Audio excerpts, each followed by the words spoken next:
मैं भी अपने स्कूल काल से ही ब्रेक थ्रू साइंस सोसाइटी से जुड़ा हुआ हूँ। 10th क्लास 10th क्लास से ही जुड़ा हुआ हूँ, 11th 12th।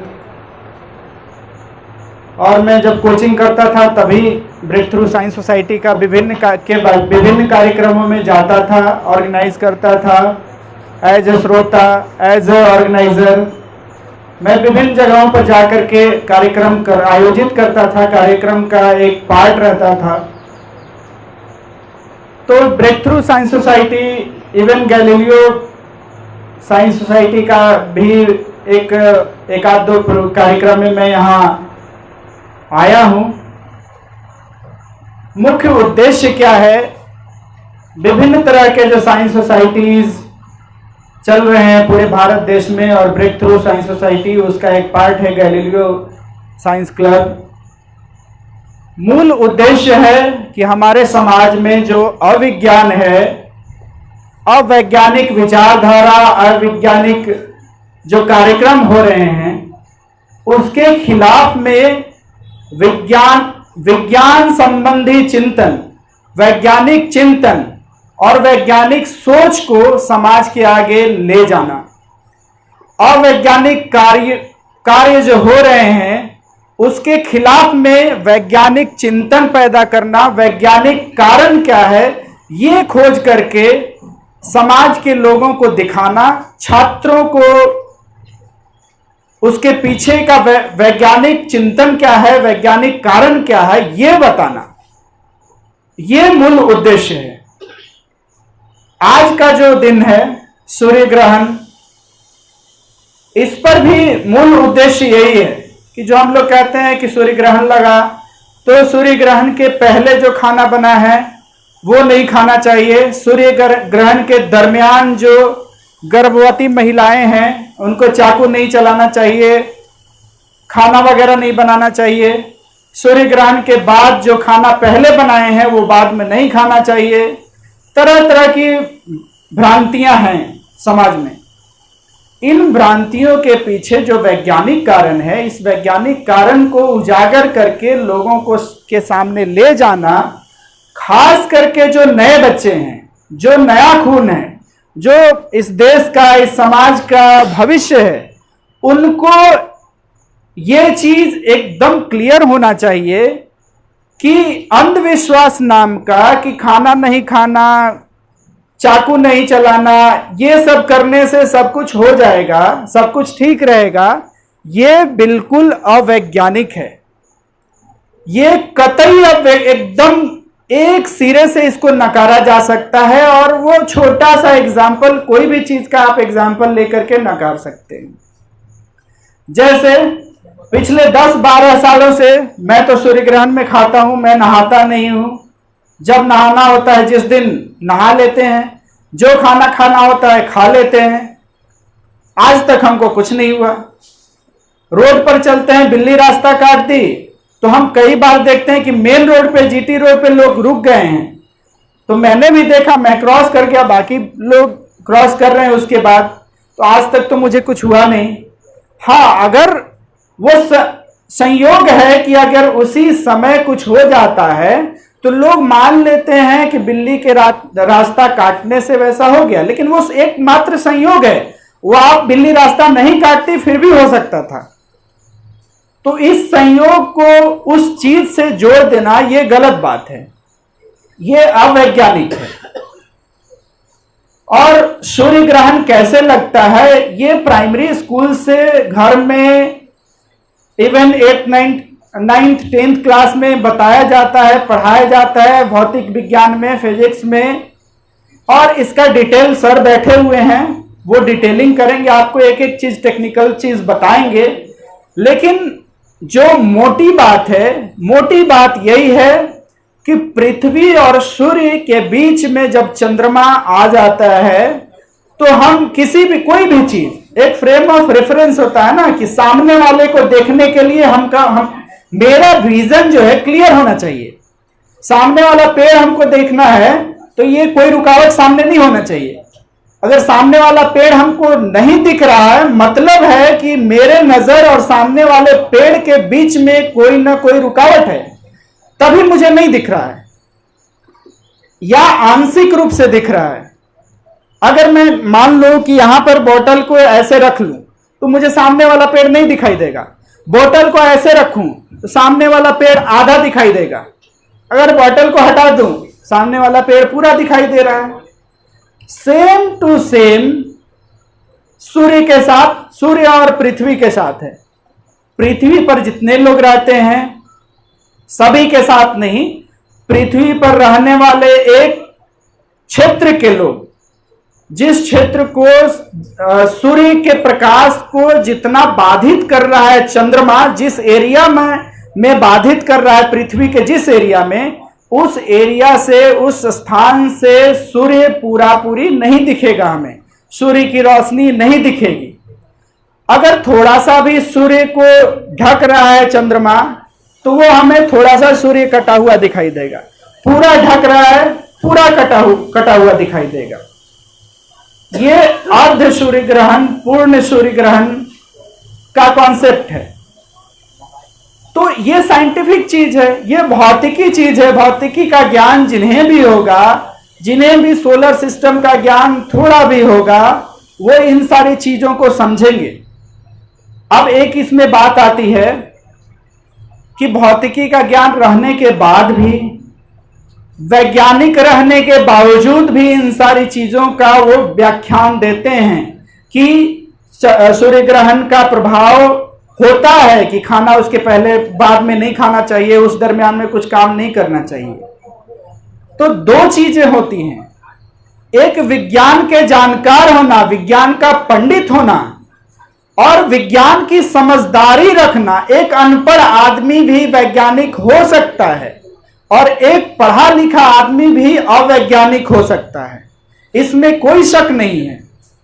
डिग्री विज्ञान का रखने का मतलब यह नहीं है कि वो वैज्ञानिक है, और डिग्री जिनके पास विज्ञान का नहीं है इसका मतलब भी नहीं है ये कि वो अवैज्ञानिक है। आर्ट्स के छात्र भी वैज्ञानिक हो सकते हैं। वैज्ञानिक सोच से होता है, निरीक्षण, परीक्षण और निष्कर्ष के आधार पर जो चीज हम विश्लेषण करते हैं वो आधार होता है वैज्ञानिक सोच का, और विज्ञान का प्रतिबिंब होता है, प्रतिबिंबन, रिफ्लेक्शन होता है, वो चीज होता है। ना कि हम फिजिक्स के बहुत बड़े ज्ञानी हैं लेकिन वैज्ञानिक सोच मेरे अंदर डेवलप नहीं किया है, लॉजिकल साइंस को कैसे हम डिस्क्राइब कर सकते हैं ये डेवलप नहीं किया है, तो हम पूर्ण रूप से एक विज्ञान के हम जानकार, विज्ञान के पंडित हो सकते हैं लेकिन वैज्ञानिक सोच वाले नहीं हो सकते। तो वैसे ही कुछ लोग हैं जो इन सारी अंध भ्रांतियों को फैलाते हैं, खुद कहते हैं कि हम विज्ञान के प्रोफेसर हैं, हम विज्ञान के फलाने हैं, लेकिन इन सारी चीजों को मानते हैं और लोगों के बीच में भ्रम फैलाते हैं। तो वैसे लोगों से बच करके रहना है। डिग्री वैज्ञानिक सोच का कोई आधार नहीं है। वैज्ञानिक सोच बिना डिग्री वाले भी हो सकते हैं, डिग्री वाले भी हो सकते हैं। और जहां तक अंधविश्वास की बात रही कि लोग कहते हैं घर में खाना नहीं खाना चाहिए, या फिर एक एग्जाम्पल है कि सूर्य ग्रहण के दरमियान जो गर्भवती महिलाएं हैं उनको चाकू नहीं चलाना चाहिए, सब्जी नहीं काटना चाहिए। क्यों भाई? तो उनका जो बच्चा पैदा होगा ना, उसका नाक कटा हुआ, हाथ कटा हुआ, पैर कटा हुआ, पेट कटा हुआ, सर कटा हुआ निकलेगा, आएगा जन्म के बाद। ऐसी कोई बात नहीं है। बच्चे किसी भी ह्यूमन बीइंग के गर्भ में रहने के बाद, आने के बाद एक प्रोग्रेस का, प्रगति का एक वैज्ञानिक नियम है, एक मेडिकल साइंस है। अगर आप कहें कि जो सभी का तो नहीं होता है, अगर रहता 10 महिलाओं को बैठा देते हैं और चंद्र ग्रहण के सूर्य ग्रहण या चंद्र ग्रहण के दरमियान ही उनको हम चाकू चलवाते हैं और सबका बच्चा पैदा होता है, नाक हाथ कटा हुआ, जो भी कटा हुआ पैदा होता है, तब हम 100% मान लेंगे। लेकिन नहीं होगा, कारण 10 प्रेग्नेंट महिलाओं में एक महिला 2 महीने की प्रेग्नेंट है, एक महिला 3 महीने की, 4 महीने, 5 महीने, 6 महीने, 7 महीने, 8 महीने, 9 महीने, हर एक महीने की प्रेग्नेंट लेडी को हम रख देते हैं और सबको ये काम करवाते हैं। तो संभावना हो, उसी दिन, ये कोई जरूरी नहीं है कि 3 महीने में कट जाएगा या फिर कोई विकलांग पैदा होगा, कोई जरूरत नहीं है। लेकिन सूर्य ग्रहण रहे या नहीं रहे, हम गारंटी लेते हैं कि उसका बच्चा हम विकलांग पैदा करवा देंगे। और कोई सूर्य ग्रहण, कोई चंद्र ग्रहण की जरूरत नहीं है। उसका एक विज्ञान का प्रोसेस है, मेडिकल साइंस का प्रोसेस है कि पहले 3 महीने में बच्चे के का जो प्रोग्रेस होता है, जो विकास होता है, विकास बाधित सारा ऑर्गन्स जो डेवलप होते हैं, नाक, आंख, कान, हाथ, होठ, दांत, पैर, गुप्तांग, ये सारी चीजें जो बनती हैं ना, वो पहले 3 महीने में बनती हैं। वो सूर्य ग्रहण हो या ना हो, उससे कोई प्रभाव नहीं होता है। मैं उनको सिर्फ एक गोली दूंगा तो उस बच्चे का ये होठ कटा हुआ और तलवा कटा हुआ पैदा होगा, सिर्फ एक दवा देने से। तो क्या वो दवा चंद्र ग्रहण करवाता है, सूर्य ग्रहण करवाता है? ये सब भ्रांतियां हैं। ये सारी चीजें कंजेनाइटल एनोमलीज जो पैदा होती हैं, अनुवांशिकी जो विकार रहता है बच्चों में पैदा होने के बाद, ये सारा चीज किसी ना किसी चीज की कमी से होता है। आयरन की डिफिशियंसी से होगा, फॉलिक एसिड की डिफिशियंसी से होगा, या फिर जो दवा नहीं खानी चाहिए, जो नहीं जानते हैं, भूल से उनको दवा दे दिए या जानकारी के अभाव में वो दवा दे दिए, उस दवा के कारण जो बच्चे में प्रगति हो रहा होता है, जो बच्चे का अंग बन रहा होता है, उस अंग के बनने का की जो प्रक्रिया है उसको बाधित करता है वो दवा। Iron deficiency, vitamin A deficiency, ये सारी चीजें जो हैं बच्चे की प्रगति में बाधा पैदा करती हैं। इस कारण से उस जो ऑर्गन है, वो जो ऑर्गन है उसका पूर्ण रूप से निर्माण नहीं हो पाता है। जब बोलते हैं कि बच्चे के दिल में छेद है, क्यों होता है? इसका कोई सूर्य ग्रहण और कोई ऐसे नहीं। ये अगर समय पर पहले 3 महीने में बच्चे की मां को फॉलिक एसिड का दवा नहीं दिया जाए तो उसका गारंटीड है उसके बच्चे के दिल में छेद होगा। अगर आयरन और विटामिन ए नहीं दिया जाए पहले 3 महीने में मां को, तो उसके बच्चे का ये होठ कटा हुआ और तलवा कटा हुआ पैदा होगा। ये गारंटीड है, ये प्रूव्ड है मेडिकल साइंस की ओर से। इसका सूर्य ग्रहण, चंद्र ग्रहण और किसी भी तरह का कोई ग्रहण से कोई रिलेशन नहीं है। ये वैज्ञानिक रूप से स्थापित है। अब इन चीजों को हमारे बीच न ला करके, और लाया भी जा रहा है तो आधे अधूरे ढंग से लाया जा रहा है, ला करके, और कुछ ऐसे लोग हैं कि इसमें भी अपना अधकचरा ज्ञान घुसा करके और दोनों चीज को घाल मिल करके लोगों के बीच में लाते हैं कि पूरा ज्ञान नहीं मिले और आप अंधविश्वास में रहें ताकि उनका दुकान चलता रहे। तो इन सारी चीजों से बच करके रहना है।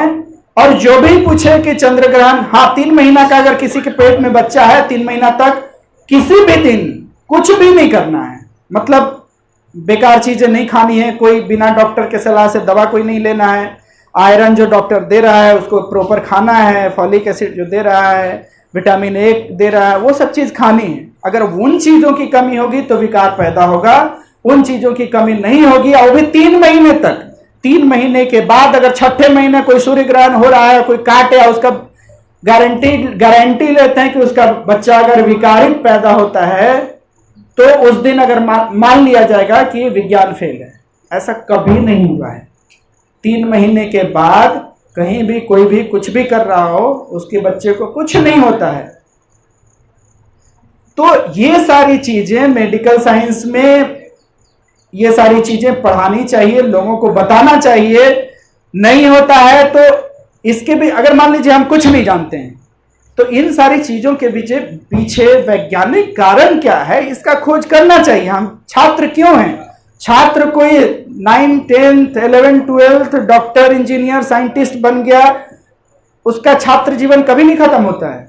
छात्र जीवन मरते दम तक है, हर समय सीखना है।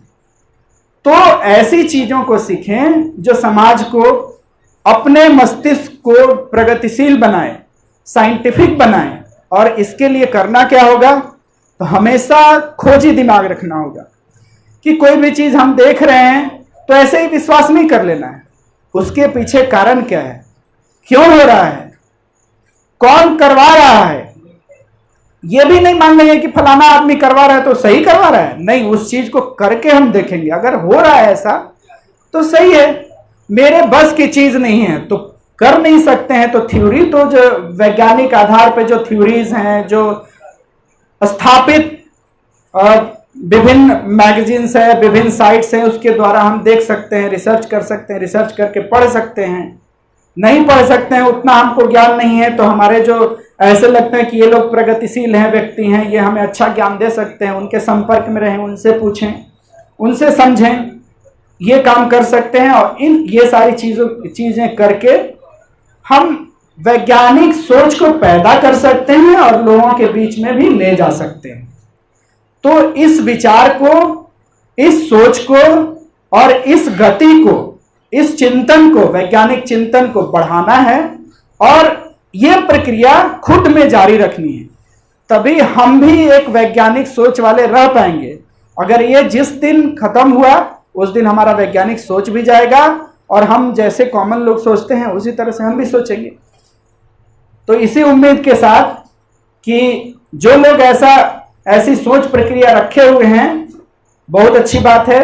जो नहीं रखे हुए हैं वो आज से प्रयास करेंगे कि इस वैज्ञानिक चिंतन के आधार पे हम सोचें, किसी चीज का विश्वास जो है निरीक्षण परीक्षण के आधार पे करें, आंख बंद करके नहीं करें, बिना देखे नहीं माने। ये उम्मीद करते हैं कि आज के बाद हम सभी लोग, इवन मैं भी, करेंगे, इसका प्रैक्टिस करेंगे। इसी उम्मीद के साथ मैं अपना वक्तव्य समाप्त करता हूं। धन्यवाद। हमारे डॉक्टर साहब सुरेश बाबू एवं गैलीलियो साइंस के स्थापकगण, हमारे बीच बैठे बच्चे, बच्चियों, महिलाओं, डॉक्टर साहब ने जितनी बातें बताई उससे ज़्यादा बात अंधविश्वास पर क्या बताया जा सकता है। सबसे पहले गैलीलियो साहब ही थे जिन्होंने बताया था कि पृथ्वी सूर्य के चारों ओर चक्कर लगाती है। उसके पहले लोगों ने समझा था कि सूर्य पृथ्वी के चारों ओर चक्कर लगाता है। परिणाम क्या हुआ? गैलीलियो को बहुत यातनाएं दी गई, गैलीलियो को जेलों में बंद कर दिया गया, उन पर यह आरोप लगाया गया भगवान के नियमों का ये उल्लंघन करते हैं। अब देखिए, दुख तब होता है जब इतने विद्वान लोग बताते हैं और हम लोग घर पर जा करके फिर वही काम करते हैं जो नहीं करना चाहिए। विज्ञान पढ़ना, जैसे इन्होंने बताया, और वैज्ञानिक दृष्टिकोण रखना, दोनों दो बात है। दृष्टि और दृष्टिकोण दोनों दो बात है। हम यहां से देख रहे हैं वो फूल खिला है, लेकिन वो फूल कैसे खिला है, क्या खिला, ये दृष्टिकोण हुआ, और देखना सिर्फ जो है ना दृष्टि हुआ। तो हम लोग अभी तक वैज्ञानिक दृष्टिकोण नहीं रखे।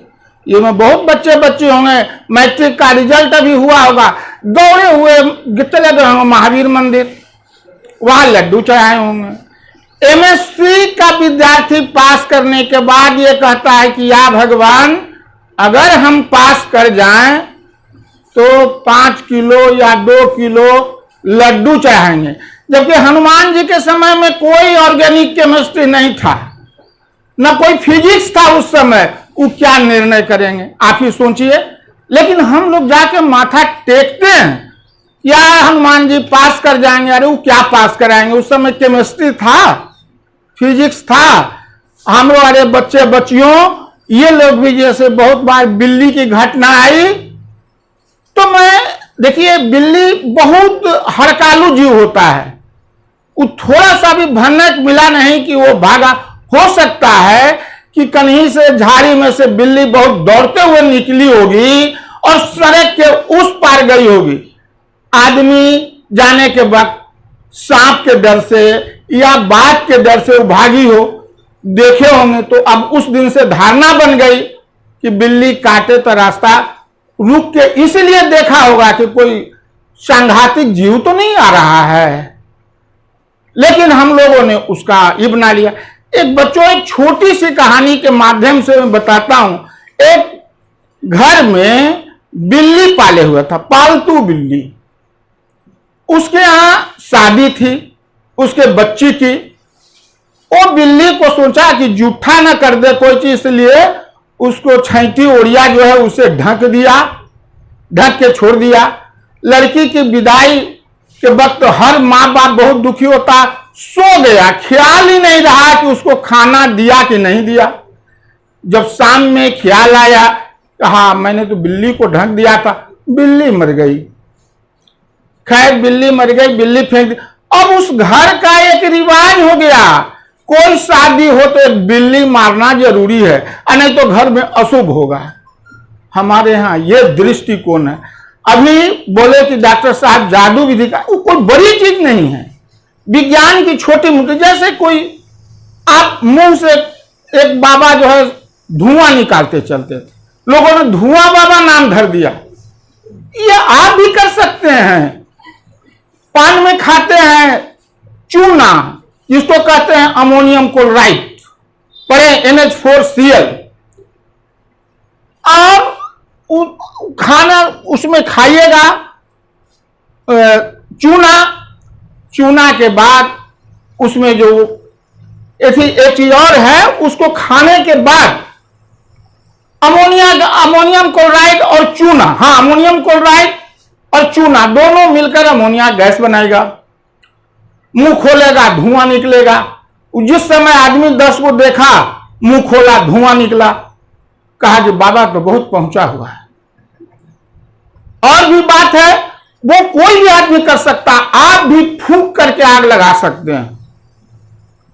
क्या कीजिए, मान लिया जो बाबा है वो जो दिया खुमाट, अब बगल में घी के जगह पर ग्लिसरीन रख लीजिए और उसमें पोटासियम परमैंगनेट का छोटा छोटा टुकड़ा हुमाद में मिलाकर पहले से रख दीजिए और झूठ मूठ नाटक कीजिए मंत्र पढ़ने का, और थोड़ा सा भी उसमें मंत्र पढ़िए और झूठो फूंकिए, और जैसे ही ग्लिसरीन उस पोटासियम परमैंगनेट के टुकड़ा पर पड़ेगा, उसमें रिएक्शन होगा और आग जल जाएगी।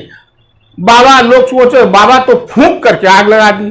अरे फूंके का, उसमें पोटासियम परमैंगनेट और ग्लिसरीन का रिएक्शन हुआ, आग लग गई। धरती से आग लगा देना, सामने वाले को गायब कर देना, ये सब विज्ञान की चीज है। और आपने विज्ञान में पढ़ा है, जब सघन माध्यम से विरल माध्यम में सूर्य की किरणें आती है, फिजिक्स में पढ़े होंगे, तब वह जो है कहां अविलंब की तरफ मुड़ जाती है, और जब सघन माध्यम से विरल माध्यम में जाती है तो सूर्य की किरणें अविलंब से दूर भागती है। अब मान लिया कि आगे आप बैठे हुए हैं और सघन यहां से जब किरणें वैसा कुछ जलाता है, जिसमें ऊपर जाने के बाद उस सघन माध्यम से विरल माध्यम में, तो वहां जाके नहीं आपको दिखाई पड़ेगा। वहां आदमी वहां वहीं बैठा हुआ है, कहेगा गायब हो गया। पोटासियम परमैंगनेट को भी जलाएंगे तो सामने वाला आदमी लगता है गायब हो गया। तो ये कहते हैं ब्लाइंड सुपरस्टिशंस, अंधविश्वास। विश्वास और अंधविश्वास में बहुत थोड़ा सा है। घर पर आपका बहुत विरोध होगा, छोटी छोटी बात का है, बहुत पढ़ गया। ये सब हम लोग अभी भी पढ़े लिखे लोग, जैसे डॉक्टर साहब बताए ना, ये खगोलीय घटना है। चंद्रमा बीच में आ गया तो कभी पृथ्वी आ गई, अब उसके लिए अब लोग यज्ञ कर रहे हैं। क्रिकेट के मैच जीतने के लिए यज्ञ कर रहे हैं, बड़ा मुश्किल है। अभी कोरोना बीमारी भगाने के लिए यज्ञ कर रहा है, कोरोना मैया हो गई, कोरोना माय हो गई। तो ऐसे बात हमारे समाज में अभी भी खास करके ये लोग बच्चे बच्चियां हैं, इन लोगों को सोचना है। लेकिन नहीं, शनिवार को दाढ़ी नहीं बनाना है, बृहस्पतिवार को नहीं बनाना। क्यों भाई? उसी दिन हमको सैलून में भीड़ कम मिलती है, शनिचरे अवयव के बड़ा अच्छा से बनाता है आराम से उसी दिन। तो सवाल यह है क्यों नहीं बनाएंगे? आप देखिए प्रयोग करके। तो एस्ट्रोलॉजी में और साइंस में यही अंतर है। एस्ट्रोलॉजी में प्रयोग नहीं होता, केवल थेसिस होता है, और साइंस में प्रयोग होता है। जिसमें प्रयोग होगा, प्रयोग आप करेंगे।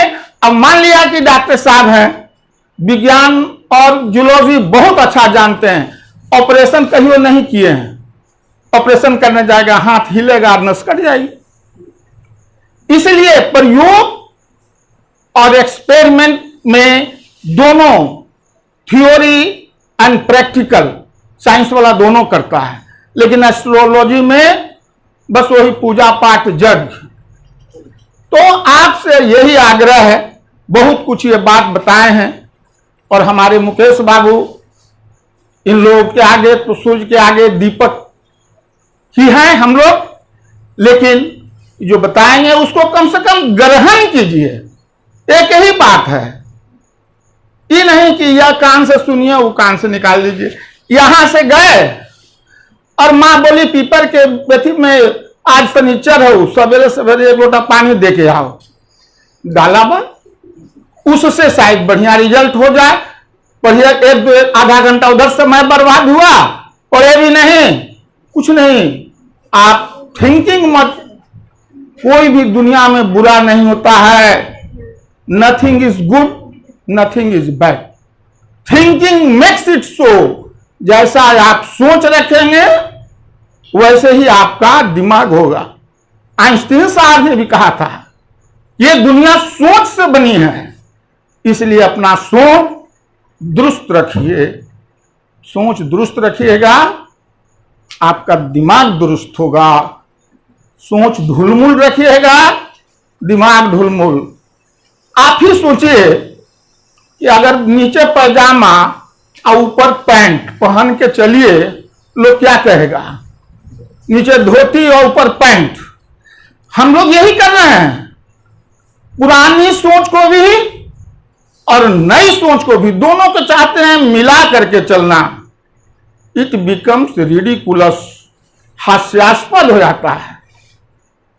और उन लोगों की बात मानते हैं जो घर पर हाथ देखने जाते हैं, और उन लोगों की बात मानते हैं जैसे डॉक्टर साहब पढ़ाए हैं। अब आप बच्चे बच्चियों, चौथा पचमा में विज्ञान की संस्कृत के पुस्तक में लिखी गई है कि गंगा कहां से निकलती है? तो शिव जी के जटा से। ये बात पंडित जी भी कहते हैं, संस्कृत की किताब में भी है। फिर 8वीं घंटी में आते हैं, 7वीं घंटी में, तो विज्ञान के शिक्षक पढ़ाते हैं नहीं, हिमालय पर जब बर्फ पिघलती है तो उससे गंगा निकलती है। तो 5वां क्लास के बच्चा का दिमाग कितना ग्रस्त करेगा? शुरू में पंडित जी कहें हिमालय के जटा से, आसान के कर रहे हैं हिमालय बर्फ पिघलने से। ये हमारे यहां अब तो नहीं, ग्रहण लगने के बाद सुबह सुबह डोमिन आता था मांगने, चावल दाल हमारी माँ बहनें देती थी। का तो राहु केतु जो है ना सूर्य को निकल गया था, आज सूर्य को वो छोड़ा है, उसी के एथी में दान मांगते हैं। तो ये सब दिमाग से आप अपना हटाइए और अपनी सोच रखिए। नहीं, जब अपनी सोच आप रखेंगे, अपनी जो आपकी मां पढ़ी लिखी ने उसको भी समझाइए, पिताजी को समझाइए। हम अपने मेहनत से, अपनी पढ़ाई से आगे बढ़ेंगे। ये हमारे लिए शास्त्र भी दोषी है, पुस्तक भी दोषी है अंधविश्वास के बढ़ाने में। ये अगर खत्म हो जाए, सिर्फ एक ऊपर काबू पा लिया जाए, तो हम लोग आगे बहुत निकल जाएंगे, लेकिन नहीं हो पाता है। हर घर में ऐसा हो रहा है, नहीं हो रहा है बच्चों। इसलिए बच्चों, खास करके तुम लोग आने वाली पीढ़ी का जो भविष्य हो, ये सब पर मत कहो। डॉक्टर साहब इसे समझाए हैं कि 3 महीना के बाद अगर दवाई का इलाज कर देंगे तो 6 महीना में सूर्य के बापों नहीं ये सब कुछ कर सकता है। हाँ, इसलिए आप कुछ भी हो, योग्य डॉक्टर्स हैं, योग्य टीचर हो, शिक्षक भी वही कर रहे हैं, अंधविश्वास को बढ़ा रहे हैं। इसलिए ये खगोलीय घटना जो है वह हजारों साल से चलती आ रही है, आज नहीं। पंडित जी कह रहे हैं कि दिसंबर में भी हुआ था, जून में हुआ, बहुत बड़ा घटना घटने वाला है, युद्ध होगा, कोई कह रहा है कुछ होगा, कोई ऐसे ही कहते रहता है। उस बातों पर ध्यान नहीं दीजिए। अभी हमारे बीच मुकेश बाबू हैं और अच्छा तरह से आपको समझाएंगे। आप सबों को फिर एक मैं नमस्कार करके बैठ।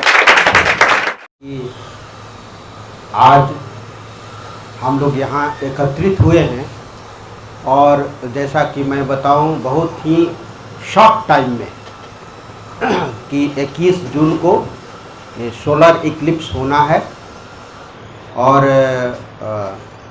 लोगों को खबर दी जाए, और बहुत ही शॉर्ट टाइम में यहाँ कार्यक्रम ये आयोजित हुआ। और जिस तरीके से लोग यहाँ पार्टिसिपेट किए हैं, इससे एक बात जाहिर होती है कि विज्ञान के प्रति लोगों की जागरूकता ज़्यादा सामने दिखाई पड़ रहा है। नहीं तो इतने शॉर्ट टाइम में इतनी गैदरिंग संभव नहीं थी। इसलिए आप सभी लोगों को ब्रेक थ्रू साइंस सोसाइटी की तरफ से मैं आपका शुक्रिया अदा करता हूं, धन्यवाद देता हूं। हमारे बीच में doctor Mukesh, doctor Anshuman IGIMS में हैं, और कामेश्वर बाबू जो कुरकुरी के रहने वाले हैं। इन लोगों की बातें आपने सुनी है, मनोरंजन सर की बातें सुनी है, और भी हमारे सुरेश भैया की बातें सुनी है। आपका ज़्यादा वक्त नहीं लूँगा, क्योंकि आपके सामने बहुत सारे ऐसे ऐसे शब्द आए हैं कि उसको ही समझने में बहुत मशक्क़त करनी पड़ी होगी। मैं इस बात को समझता हूँ। जो हमारे साथी जो पहले बात रखे हैं, मैं उनसे एक बात के लिए गुजारिश करूंगा कि चूंकि हम लोग हिंदी भाषा में, हिंदी मीडियम में पढ़ाई किए हैं और हिंदी शब्द का प्रयोग हम लोग ज़्यादा करते हैं, और मैं महसूस करता हूं कि ज्ञान विज्ञान की जो बातें हैं वो अंग्रेजी भाषा में ज़्यादा है। अगर किसी चीज़ को जानना है, अच्छी डिग्री हासिल करनी है, रिसर्च करना है, तो आपको इंग्लिश माध्यम को फेस करना ही पड़ता है। मतलब क्या है? मतलब ये है कि हिंदी मीडियम में हमारे पास वो पाठ्य पुस्तक हो या जो नॉलेज है, ज्ञान है, वो हमारे बीच उपलब्ध नहीं हो पाते हैं। और ये भी मैं महसूस करता हूँ कि एक बहुत बड़ा कारण बनता है कि हिंदी, क्योंकि अब अंग्रेजी शब्द आते हैं तो अंग्रेजी शब्द को आर्टिकुलेट करने में ही टाइम लगता है, वो समझ नहीं पाते हैं ये क्या कह रहे हैं, क्या कहना चाहते हैं। जो हमारे आए दिन की घटना है ना। अब इक्लिप्स मैं बोल रहा हूं तो इक्लिप्स के बारे में सोचने में ही, समझने में ही टाइम लग जाता है। तो उसकी घटना, वो घटना कैसे हो रही है वो समझने में हमारा मस्तिष्क बहुत पीछे पड़ जाता है, पकड़ नहीं पाता, कैच नहीं कर पाता है। तो जो हमारे जिंदगी में, आम जिंदगी में जो शब्द का प्रयोग होता है, अगर उस भाषा में समझाई जाए तो शायद ज्यादा हम लोग पकड़ पाएंगे, समझ पाएंगे। और ब्रेक थ्रू साइंस सोसाइटी ये भी एक प्रयास कर रहा है कि हिंदी माध्यम से हमारा ब्रेक थ्रू का बुलेटिन हर 3 महीने पे निकलती है, ताकि जो हिंदी भाषी बेल्ट है, हिंदी भाषा भाषी के लोग हैं, उनके बीच भी इस ज्ञान की रोशनी को ले जाया जाए।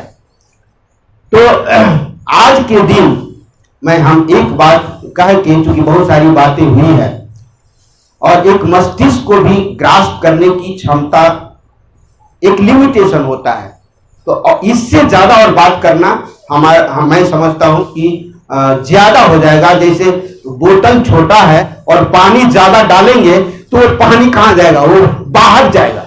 इसलिए हमारी मस्तिष्क का जो क्षमता, मस्तिष्क की जो क्षमता है, इसको लेने की जो क्षमता है, वो अब ज्यादा हो जाएगा उस हिसाब से। लेकिन एक बात करेक्शन करना चाहता हूँ, हमारे मस्तिष्क की क्षमता अनलिमिटेड है, लेकिन हमारा अटेंशन टाइम जो है, जितने टाइम तक आप लगातार एक कंटिन्यूएशन में, बिल्कुल 15 मिनट, बिल्कुल इसीलिए हम लोग का क्लास का जो टाइमिंग बनता है 40 से 45 मिनट, माने उसके अंदर लगातारिता ज्यादा होने से, आपने सही कहा, ज्यादा समय होने से लगातारिता में वहां पर प्रॉब्लम होने लगता है। इसीलिए हमारा क्लास का जो टाइम पीरियड भी होता है वो 40 से 45 मिनट, यूनिवर्सिटी में जाएंगे तो 50 मिनट, इससे ज्यादा नहीं होता है। तो इसको ख्याल करके ही ये किया जाता है।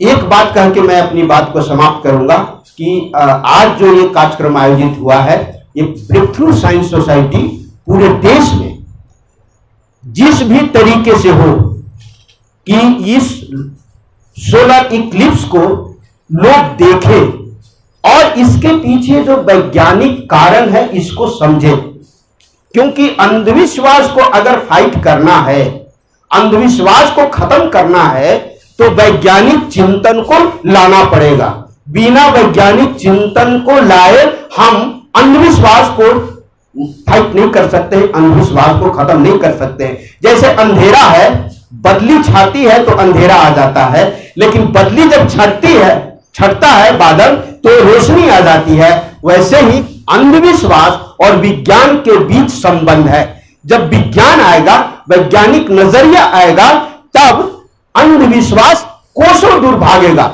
वो हमारे पास नहीं टिकेगा, समाज में नहीं टिकेगा। और इसीलिए ब्रेक थ्रू साइंस सोसाइटी पूरे देश में ही नहीं, दुनिया के पैमाने पर भी ये कोशिश कर रहा है। क्योंकि अंधविश्वास सिर्फ भारत में ही नहीं है, बिहार में ही नहीं है, ये पूरे दुनिया में अंधविश्वास फैल रहा है। आपको मैं बताऊं कि 2016 में अमेरिका में जो सरकार थी, वहां ऐसा वैज्ञानिकों के रिसर्च पर वो कम खर्च कर दिया। वैज्ञानिकों ने कहा कि ये आपको साइंस में नहीं पढ़ाया जाना चाहिए, जैसे हमारे देश में कि ज्योतिष शास्त्र पढ़ाइए, यूनिवर्सिटी में ज्योतिष शास्त्र को लाइए। हमारे देश में वैज्ञानिकों ने विरोध भी किया, कुछ वैज्ञानिकों ने सपोर्ट भी किया।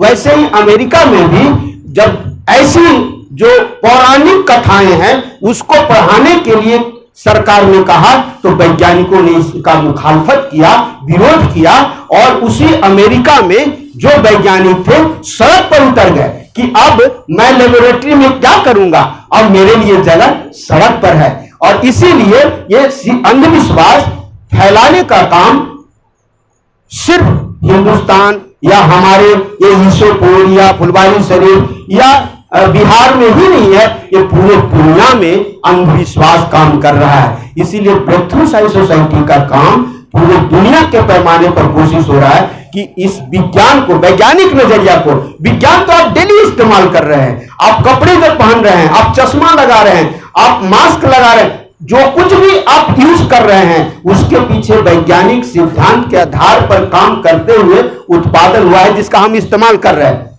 लेकिन सब कुछ कर रहे हैं, चश्मा लगा रहे हैं, खाना बना रहे हैं, लेकिन हमारे मस्तिष्क में, हमारे मन में, हमारे विचार में विज्ञान नहीं है। हमारे मन में विज्ञान नहीं है, विचार में विज्ञान नहीं है। तब विचार वैज्ञानिक हम लोग बनाए, तब जाकर के अंधविश्वास खत्म होगा। इसी मिशन को लेकर के ये ब्रेक थ्रू साइंस सोसाइटी चल रहा है। और आज से 6-7 साल पहले गैलीलियो साइंस क्लब की हम लोगों ने यहाँ स्थापना की थी, और भी सुरेश भैया और भी शिक्षक मनोरंजन सर हैं, ऐसे लोग मिल करके हम लोगों ने स्थापित किया था। बीच में गतिविधि रुक गई थी, लेकिन मैं समझता हूं कि अगर ऐसे शिक्षक, ऐसे लोग कि ये एक प्रोग्राम कर दिया और खत्म कर दिया, कार्यक्रम हुआ, खत्म हो गया, इसी से मिशन सफल नहीं होगा। आज आप सुने हैं ना, सर बोल रहे थे, कामेश्वर बाबू बोल रहे थे कि हम पढ़े थे शुरू के क्लास में, पहले शिक्षक पढ़ाए संस्कृत में कि गंगा कहां से निकली है, तो शिव की जटा से। आज जब अंतिम क्लास में जब साइंस के टीचर आए तो कहे गंगा कहां से निकली है, तो गंगोत्री से निकली है, हिमालय की गंगोत्री से। और बच्चा बेचारा क्या करेगा, घर में जाता है तो वही माँ पिताजी पढ़ाते हैं, समाज में वही चलन चल रहा है, तब वो कैसे मुकाबला करेगा? कौन हावी है? हावी है उस पर वो घर में जो शिव की जटा, माने गंगा निकली शिव की जटा से निकली है, ये विचार हावी है। इसीलिए हम उससे प्रभावित हो जाते हैं, हम इफेक्टेड हो जाते हैं और वैज्ञानिक विचार है वो रुक जाता है। इसीलिए ये कंटिन्यूएशन की जरूरत है, लगातार हमको अध्ययन की आवश्यकता है, लगातार चर्चा की आवश्यकता है। ये एक घटना आज देखा, कल कुछ और घटना है जो हम नहीं देख पा रहे हैं। मुकेश जी ने कहा वो डेली ऐसी घटनाएं हो रही है जो हम देख नहीं पा रहे हैं, लेकिन विज्ञान के सामने यही चैलेंज भी है कि जो भी घटनाएं हो रही हैं, जो भी चीज घट रही है सोसाइटी के अंदर, नेचर के अंदर, उसको इन आंखों से देखने की कोशिश करना और मन की आंखों से देखने की कोशिश करना, ये अगर हमारे पास रहेगा तब एक गडेरिया भी वैज्ञानिक बन सकता है। जो मैग्नेट आप लोग सुना है ना, मैग्नेट का आविष्कार किसने किया आप जानते हैं? वो गडेरिया जो भेड़ी चराते हैं ना, एक जाति, वो पहाड़ पर अपने भेड़ी को चरा रहा था, तो उसके जो लाठी था ना, लाठी में वो लगा हुआ, क्या बोलते हैं उसको, लोहे का गुंबद में क्या बोलते हैं वो, उसके तो चट्टान में सट गया। अब खींच नहीं पा रहा, ये क्या हुआ भाई? तब उसको उस चट्टान को देखा, जब जोर से हटाया तो हट गया, फिर सट गया, तब देखा कि इसमें कोई शक्ति है, कुछ बात है। तब उस चट्टान पर उस गडेरिये ने रिसर्च किया और उसका नाम जानते हैं क्या था? मैग्नस। उस गडेरिये का नाम था मैग्नस। और जब यह आया कि इसमें चुंबकीय शक्ति है, ये ताकत है इस चट्टान के अंदर, बाद में उसका उसी के नाम पर मैग्नेट रखा गया। तो अनपढ़ गडेरिया कहां विश्वविद्यालय में पढ़ा था? कहीं नहीं। आप जो बल्ब का आविष्कार किया, कौन किया? Alva Edison. कितने पढ़े थे? इसलिए जो अंशुमन जी ने कहा कि कोई जरूरी नहीं कि वैज्ञानिक नजरिया, खोजी मानसिकता, आप एक किसान भी खोज कर सकता है, किसान जो खेती कर रहा है वो भी एक रिसर्च कर सकता है। इसलिए यूनिवर्सिटी में जाने से ही हम बड़े रिसर्च कर लेंगे या ऐसा कर देंगे, ये बात नहीं। लेकिन ये मैं बात नहीं कह रहा हूं कि यूनिवर्सिटी नहीं होनी चाहिए। जो ज्ञान, हम उसी सीढ़ी पर चढ़ के आगे जाएंगे, लेकिन ऐसी घटनाएं सामने होती हैं जो कि हमें एक अच्छा विद्वान बना देता है। ऐसी घटनाएं हैं, इतिहास में भरा पड़ा है।